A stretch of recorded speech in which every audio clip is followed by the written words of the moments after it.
P T I کے secretary general Salman اکرم راجا نے کہا ہے کہ ہم افغانستان کے ساتھ معاملات طے کیے بغیر نہیں رہ سکتے اور جب تک یہ بات چیت نہیں کریں گے امن نہیں ہو سکتا۔ پشاور میں میڈیا سے گفتگو کرتے ہوئے سلمان اکرم راجا نے کہا کہ اپوزیشن کا خیال تھا کہ ہماری پارٹی میں کوئی توڑ پیدا کر سکتا ہے، لیکن یہ بری طرح ناکام ہو چکے ہیں۔ اپوزیشن بچکانہ باتیں کر رہی ہے، جمہوری عمل آگے بڑھ چکا ہے۔ انہوں نے کہا کہ حلف روکنے کا کوئی جواز نہیں، آج نہیں تو کل ہو جائے گا۔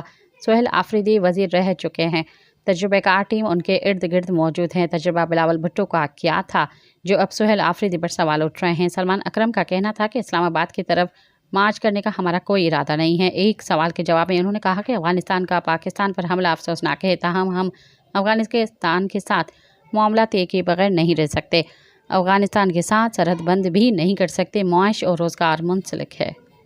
سبسکرائب کیو عوامی نیوز HD کے